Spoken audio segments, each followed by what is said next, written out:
Recording na po tayo. Let me share my screen. Alright. Our topic for this morning is all about base rate, and percentage. Kung may time pa, no? Kung may time pa po, ratio and proportion. Isasama na po natin si ratio and proportion. Bali, ito po yung mga lesson objectives natin, no? Um, Ito yung mga dapat nating matutunan, malaman at maintindihan pagkatapos ng ating lesson. At the end of this lesson, the student should be able to, number one, identify and define base rate and percentage. Number two, explain the relationship among base rate and percentage. Number three, solve for the base rate and percentage. Number four, define ratio and explain how it is used in business. Number five, define proportion and discuss how it is used in business. Number six, differentiate direct proportion. Right? Bali, ito po yung mga lesson objectives natin. Right, let's start. Base, rate, and percentage. Number one is base. Base refers to the number represent 100% or the total value of something or the whole thing. Ano ang ibig sabihin nun? No? Refers to the number represent 100%. Ano ibig sabihin nun? Ibig sabihin, siya yung kabuuang bilang natin, no? Or kabuuang value ng isang bagay. Or our 100%, no? Our formula for the base is B is equal to P over R. Or base is equal to percentage over rate. Right? Bali ulitin ko, si base refers to the number represent 100%. Ibig sabihin, siya yung kabuuan. Siya yung 100%. No? Wait lang po.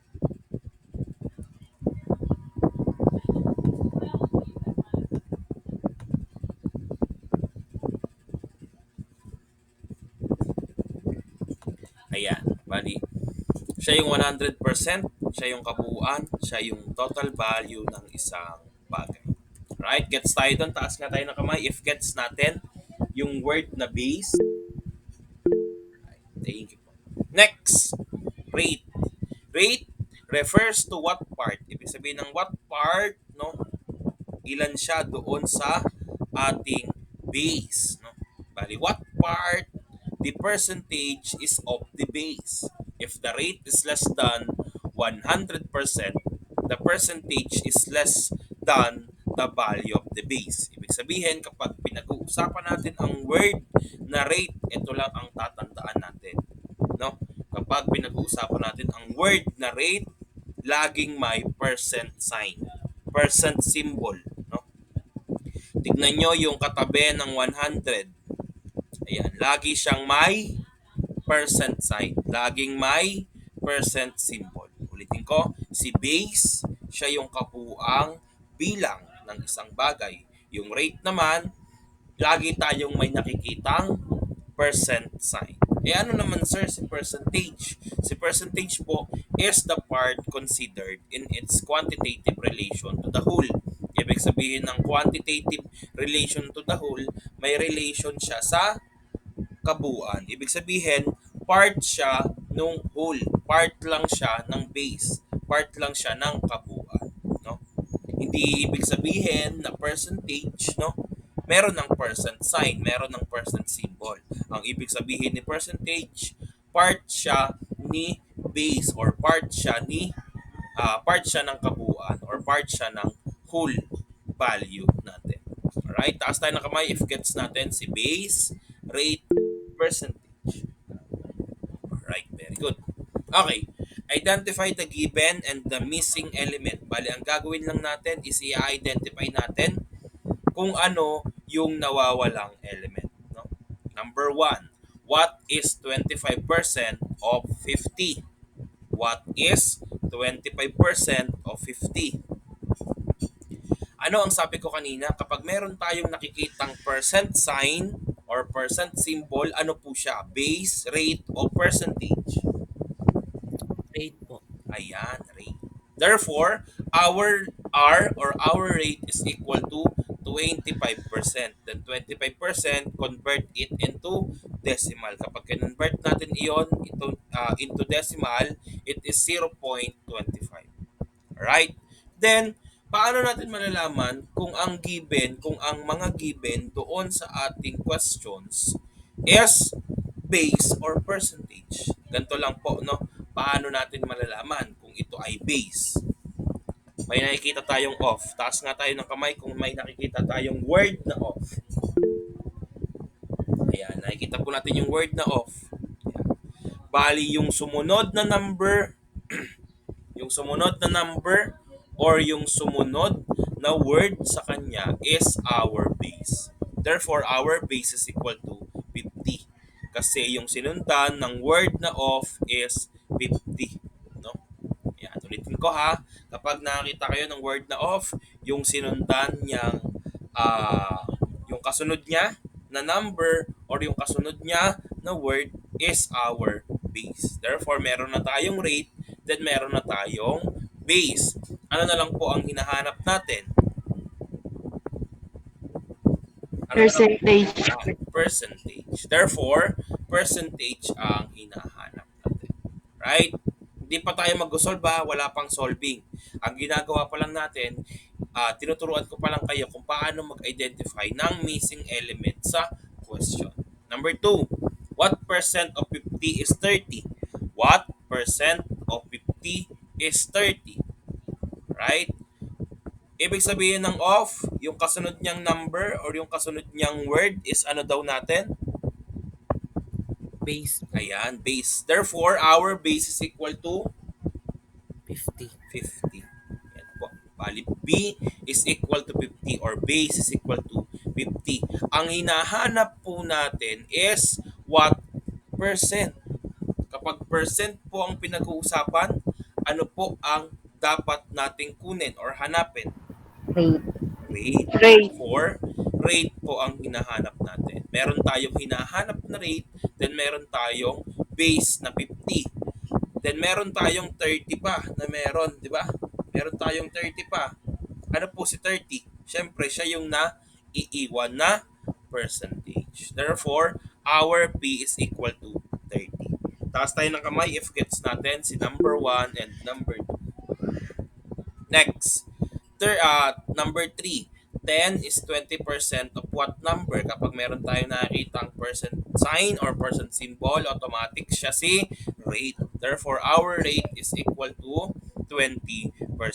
Then, meron tayong nakikita ang word na of, no? Then, what number? Of what number? Ano po ang ibig sabihin nun? Of what number? Bali, of what number? Siya yung sinundan ng word na of. Ibig sabihin, siya yung hinahanap natin. No? Base po yung hinahanap natin. Kung ano yung sinundan ng word na of, no? Pwedeng word, pwedeng number, siya po si base. No? Pero dito sa ating example number 3, ang sinundan ng word na of is word. Therefore, ito po ay base. Base po ang hinahanap natin. Meron na tayong hinahanap na base, then meron tayong given na rate, meron pa tayong isang given which is 10. Ano po siya? Ito po ay percentage. Alright? Taas tayo ng kamay if gets natin si number 1, 2, and 3. Finding the percentage. We find the percentage by multiplying the base and the rate. Bali, i-multiply lang natin yung base tsaka yung rate. Yung rate, i-convert muna natin into fraction or i-convert muna natin into decimal. Tsaka natin i-multiply kay base para makuha si percentage. Right? Our formula for solving um, the percentage is P is equal to R B or B is equal to B R. Pwedeng magkabaliktad ha. RB or BR, parehas lang po yun. B is our base, R is our rate. Then yung hinahanap natin na P is our percentage. Number 1, 50% of 24 is what? What is our base? What's our base? 24 24, sir. 24. Kasi siya yung sinundan ng word na Off. off. Kapag may nakita tayong off, yung word na sinundan niya or yung number na sinundan niya is our base. No? Then, sabi dyan, 50%. Sabi dito, 50%. Ano ba ang gagawin natin kapag nakakita tayo ng percent sign or percent symbol? Ano siya? Gagawin, pwede po siyang gawin decimal. Gagawin siyang, ano po siya? Ano po siya? Base rate or percentage? Rate po. Ayan, rate. Rate po muna tayo. No? Ayan. Bali, meron tayong given na rate, then meron tayong given na um, base. No? Therefore, ang hinahanap natin is our percentage. Okay. R is 50%, then 24 is our base. Yung 50%, convert it into fraction or convert it into decimal. No? Si 50% po, ano po siya ni 100%? Kalahati, no? Kalahati si 50% ni 100%. Dahil kalahati, ano po yung fraction pag ah, kalahati ang pinag-uusapan natin? Is 1/2. No? 50%, ang fraction ni 50%, ang gagawin mo dito is uh, i-convert mo siya into fraction. Bali, 50%, convert it into fraction, magiging 1/2. No? Taas nga tayo ng kamay kung nasusundan ako hanggang dito. Ayan. Then, multiply natin. 24 times 1/2 is equal to 12. Bakit naging 12, sir? No? Bali, kakalahatiin lang natin or i-divide lang natin sa 2, si 24. Kaya tayo nagkaroon ng answer or result na 12. Okay, taas tayo ng kamay kung gets natin si number 1.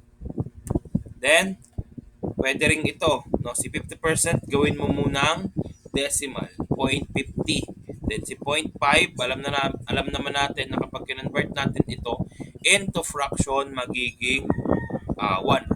Therefore, ganun din ang lalabas. 24 times 1/2 is equal to 12.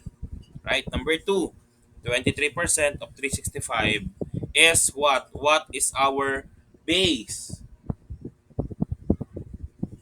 365 po. 365. 365. Ayan, 365. Then, what is our rate? 20%. 23%. Ayan, 23. 23%. Then, 23% convert it into decimal, magiging 0.23. Magiging 0.23. Right? Then, 365 times 0.23 is equal to 83.95. 83.95. Number 3, what is 30% of 250? What is our base? 250 po. 250. Then meron tayo nakikitang percent sign or percent symbol. Therefore, ano ang tawag natin sa kanya? Rate. Rate. Therefore, meron na tayong rate na 30%, then meron tayong base na 250. Ang hinahanap natin is percentage. Therefore, do the formula. Bali, P is equal to B times R or P is equal to R times B. Bali, 250 times 30%. Si 30% kapag convert natin into decimal, magiging 0.30. Bali, 250 times 0.30 is equal to 75. Right? Taas tayo ng kamay kung gets natin si number 1, 2, and 3. Okay, very good. Next, finding the base. Kanina, finding the percentage. Ngayon, finding the base naman. To find the base, we divide the percentage by the rate. Mali po ito ha, mali po ito. Dapat ito ay rate, hindi po ito ratio. We divide the percentage by the rate. Number 1, if I have 25 pesos which represent one-fourth of my entire money, how much money do I have in all? Ulitin ko, if I have 25 which represent one-fourth of my entire money, how much money do I have in all? Bali, si 25 daw, part lang siya nung ating entire money. No? Yung 25, part lang siya ng ating entire money. Bali, si entire money, siya si base. No? Si entire money or yung kabuuang money, siya si base. Ano po si 25? Rate or percentage? Percentage po. Percentage. Alright, percentage. Bali, 25 percentage. Bakit siya naging percentage? Kasi part lang siya nung entire money. No? Ano ba ang sabi natin kapag percentage is part of a whole or part of the base? Therefore, percentage is equal to 25. Then, what is our rate? What is our rate?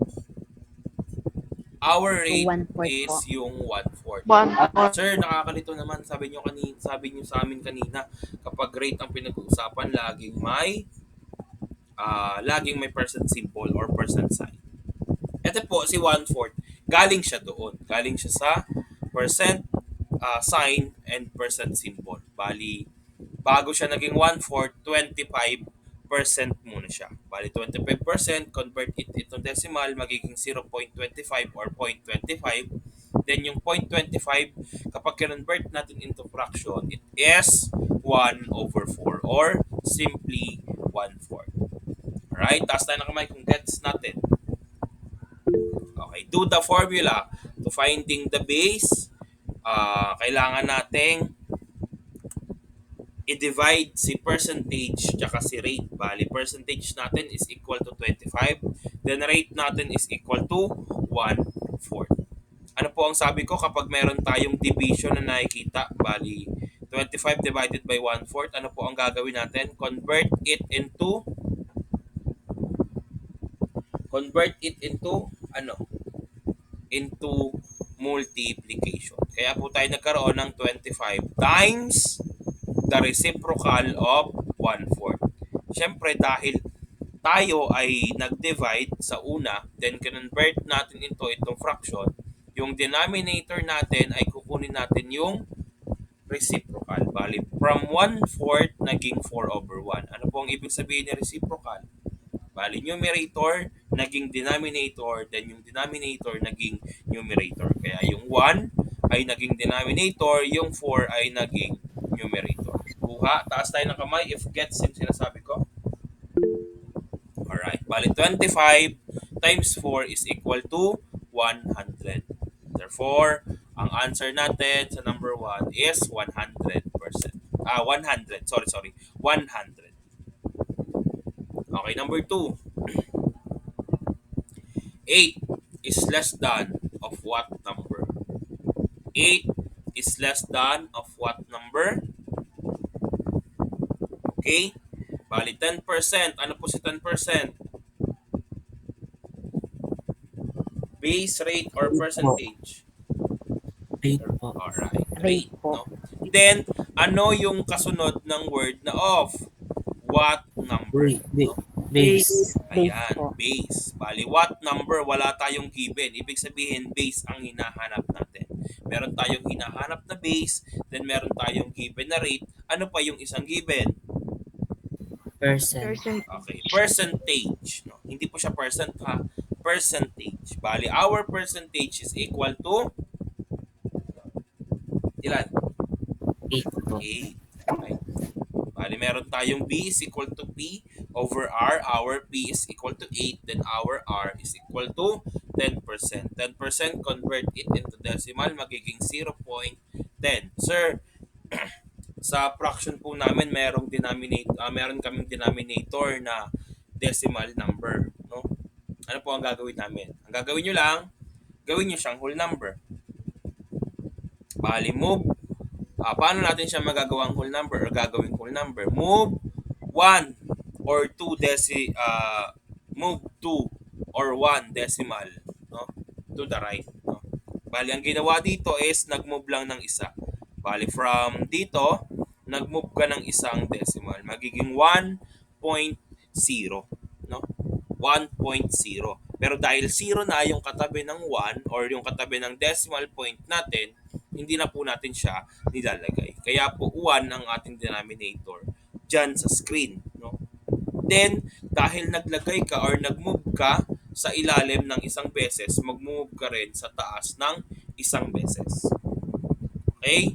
Bali yung 8 na madadagdagan siya ng 0. Therefore, our answer for number 2 is equal to 80. Taas tayo ng kamay if gets natin si number 2. Right? Thank you po. Next, finding the rate. Tapos na natin kunin si tapos na natin kunin si percentage, tapos na natin kunin si base. Now, finding the rate. To find the rate, we divide the percentage by the base. What part of 400 is 50? Of 400. Ibig sabihin, yung kasunod ng word na of is our base. Our base is equal to 400. Okay? Then, percentage is equal to 50. Percentage is equal to 50 kasi yung 50 part lang siya nung 400. No? Okay. What part of 400 is 50? Bali, ang hinahanap natin dito is rate. Our formula for finding the rate is R is equal to percentage over the base. Then yung P or our percentage is equal to 50. Then yung base natin is equal to 400. Therefore, 50 over 400. Okay? Then, divisible sila parehas sa 50. Ano ibig sabihin nun? Si numerator na 50 tsaka si denominator na 40, parehas silang pwedeng i-divide sa 50. Bali 50 divided by 50 is equal to 1. Then 400 divided by 50 is equal to 8. Therefore, meron tayong fractions na nakuha na 1 over 8. Right? Then divide it. 1 divided by 8 is equal to 0.125. 0.125. Then para maging rate, kailangan nating i-move 2 decimal places to the right. Kailangan nating i-move yung decimal point 2 decimal places to the right. Bali, dalawang beses daw tayo mag-move. Bali, from dito, pupunta tayo ng dalawang beses, no? Papuntang kanan. Alright? Bali, yung decimal point ay napunta sa pagitan ni 2 tsaka ni 5. Bali, our final answer is 12.5. Lagi yung tatandaan na kapag rate ang pinag-uusapan, maglalagay tayo palagi ng percent symbol or percent sign. Therefore, our final answer for number 1 is 12.5%. Right? Taas tayo ng kamay if gets natin si number 1. Okay. Next, how many percent of 1, 2 is 400? How many percent of 1, 2 is 400? Bali, our base is equal to, ano ang base natin?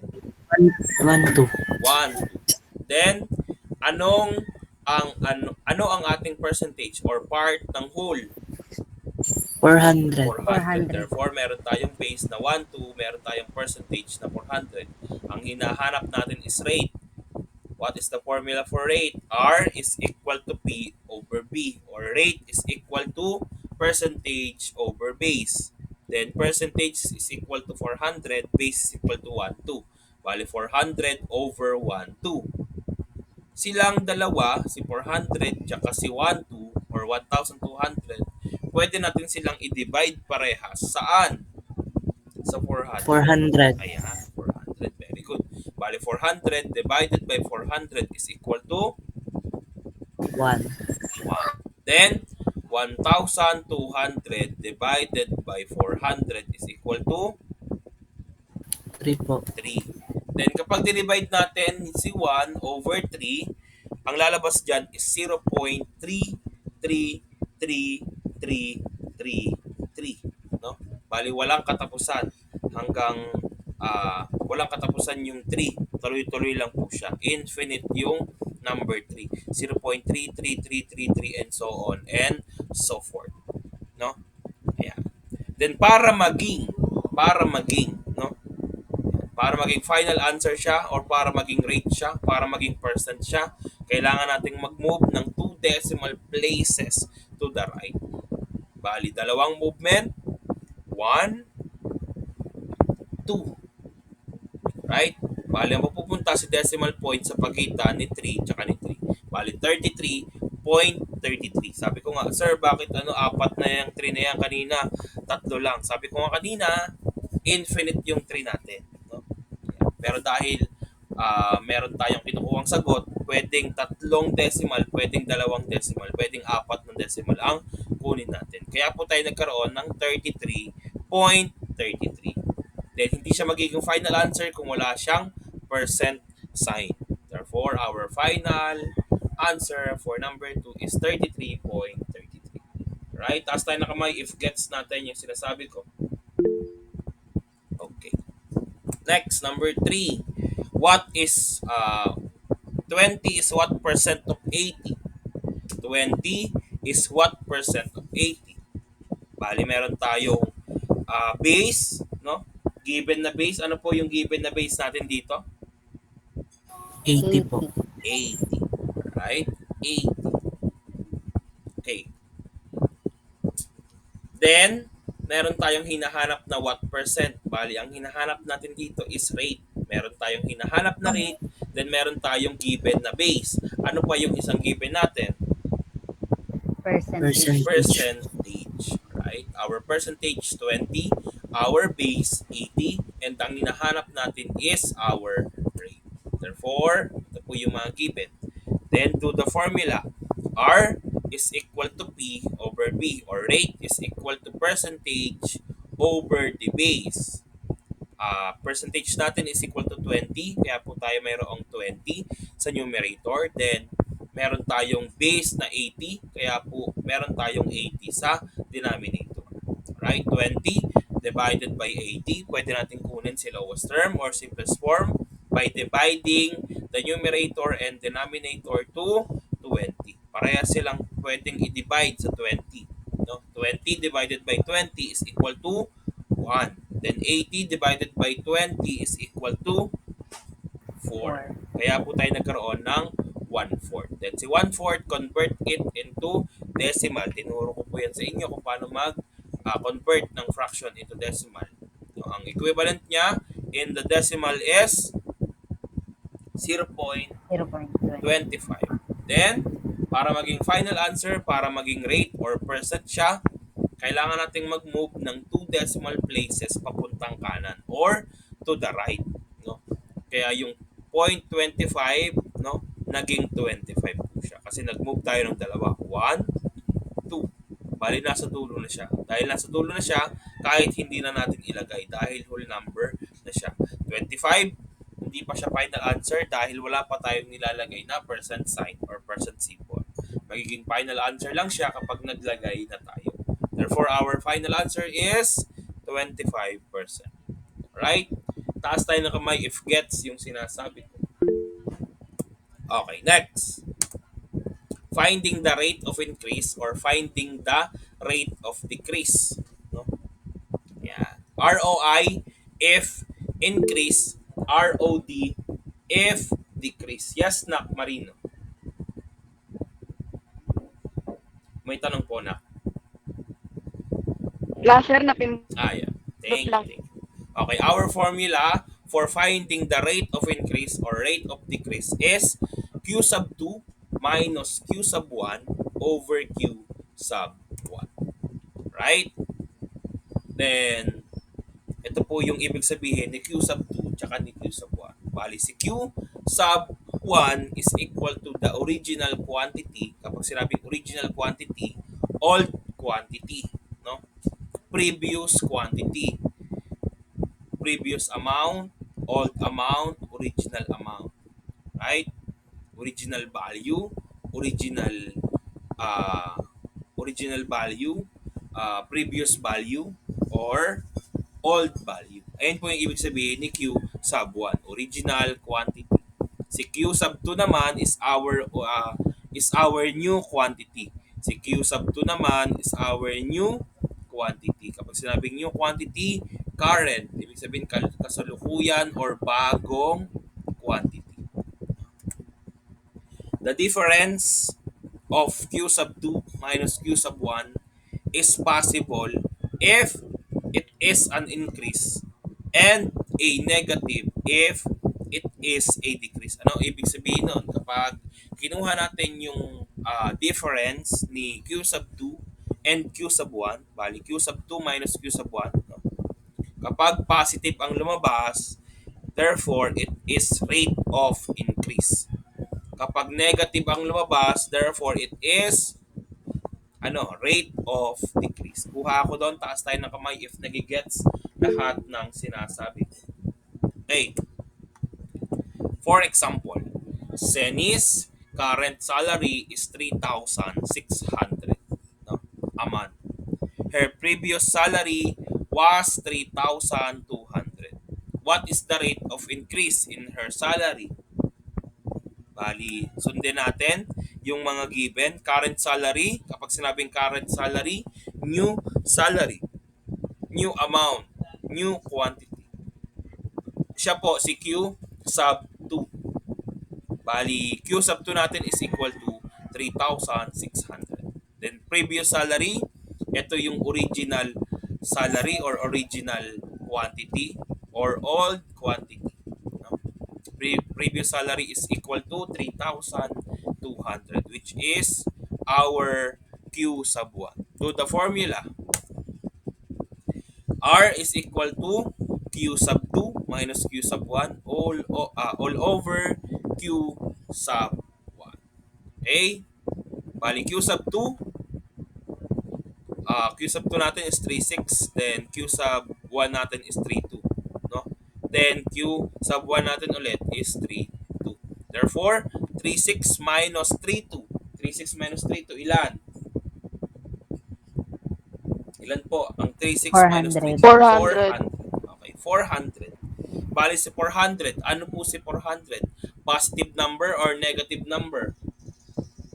Positive. Positive. Therefore, ito ay rate Positive. of Increase. increase. Alright. Kapag positive, rate of increase. Kapag negative, rate of decrease. Therefore, ang final answer natin is 400 over, hindi pa siya final answer. Bali, ang naging fraction natin is 400 over 3,200. Bali, 1 over 8 is equal to 0.125. Then, para maging final answer siya, gawin natin siyang rate or percent. Okay? Bali, move to decimal places to the right. Kaya po yung decimal point ay napunta sa pagitan ni 2 tsaka ni 5. Magiging final answer lang siya if naglagay tayo ng percent symbol or percent sign. Therefore, our final answer for finding the rate of increase is 12.5%. Taas tayo na kamay if gets yung sinasabi ko. Okay. Ratio.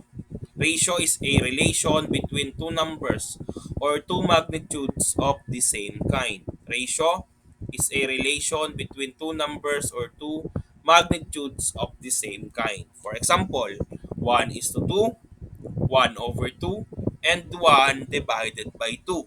Kung nakikita nyo, meron tayong dalawang numbers, 1 tsaka 2. No? 1 is to 2. Ito po ito ang basa po dito is to. Bali yung colon, papalitan nyo po ng is to. Hindi po siya binabasa as 1 colon 2. Binabasa po siya as 1 is to 2. 1 is to 2. 1 is to 2, 1 over 2, and 1 divided by 2. Okay? Indicate ratios. Bali, meron tayong relation between two numbers. Alright? Gets natin yung word na ratio. Taas na tayo ng kamay. Okay. Two ways of finding the ratio. Two ways of finding the ratio. Number 1, division. Number 2, comparing numerators of fractions with the same denominator. Okay, proportion. Proportion refers to the equality between ratios. Proportion refers to the equality between ratios. Right? Bali, ratios natin, 1 is to 2, then 8 is to 16. Ibig sabihin, equality between ratios. Equality between ratios. Right? Bali, 1 is to 2 is equal to 8 is to 16. Ilang ratios ang meron tayo? Ilang ratios ang nakikita nyo? Ilan po? Ilan po? Meron tayong 1 is to 2, then meron tayong 8 is to 16. Ilang ratio ang meron tayo? Dalawa po. Dalawa. Una is 1 is to 2. Yung pangalawa is 8 is to 16. Ang sabi dito, proportion refers to the equality between ratios. Equality, pag sinabing equality, nasa gitna nilang dalawa. No? Nasa gitna ng dalawang ratio is equal sign. Kaya nga equality between ratios. Gets natin? Taas tayo na kamay if gets yung sinasabi. Okay. Bali, yung tawag sa dalawang number na nasa gitna is means. Then, yung number na nasa labas is extremes. No? Product of means is equal to the product of extremes. No? Bali, product of the means, 2 times 8 is equal to 16. Then, product of extremes, no? 1 times 16. Bali, 16 times 16 is equal. Alright? Bali, equality between ratios. Right? Taas tayo ng kamay if gets yung sinasabi ko. Okay. Meron na lang tayong 4 minutes. I-discuss ko na lang yung types of proportion. Then, magbibigay na lang ako ng video lesson about doon sa mga examples of types of proportions. Okay? Number 1, direct proportion. Number 2, indirect proportion or inverse proportion. Then last is partitive proportion. Number 1, direct proportion. Kapag sinabing direct proportion, as one value increases or decreases, so does the other. For example, meron tayong left and right. No? Ayan. Kapag dito sa left, nag-increase ako, sa right, mag-i-increase ako. Yun po ang tinatawag nating direct proportion. Then kapag sa left, nag-decrease ako, sa right, magdi-decrease din ako. Alright? Bali, yun po yung tinatawag na direct proportion. As one value increases or decreases, so does the other. Taas tayo na kamay if gets yung sinasabi ko sa number 1. Number 2, indirect or inverse proportion. Indirect or inverse proportion. Alright? Bali, as one value increases, the other decreases. Ito naman, kung kanina sa direct, parehas, dito naman magkasalungat. Kung sa kaliwa, nag-increase, sa kanan, nag-decrease. No? Kung sa kaliwa, nag-decrease, sa kanan, nag-increase. Sa aliwaan naman sila, magkasalungat silang dalawa. Alright? As one value increases, the other decreases. Or as one value decreases, the other is increases. Taas tayo na kamay if gets natin si indirect. Okay, last. Partitive proportion. Kapag sinabing partitive proportion, identifying parts of a whole based on a given ratio of these parts. Right? Okay po. Bali, meron tayong whole, no? Meron tayong whole value, no? Value, kabuuan ng isang bagay or amount ng isang bagay. Then, i-divide natin ito into parts, no? Identifying parts of a whole based on a given ratio of these parts. Bali, ang gagawin natin, meron tayong kabuuan, then i-divide natin sila into parts. Then, i-identify natin yung parts na yon kung ilan sila doon sa uh, whole or sa base. Ayan. Ayun po si partitive proportion. Gets po ba natin si partitive proportion? Taas tayo ng kamay. Kaya nga part kaya nga partitive kasi from the root word part. Right. Bali, number 1, number 2, number 3 ay direct proportion, indirect or inverse proportion, and partitive proportion. Taas tayo na kamay if gets natin yung sinasabi ko. Alright. Thank you po. Alright.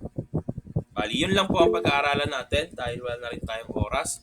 Stop ko muna yung recording.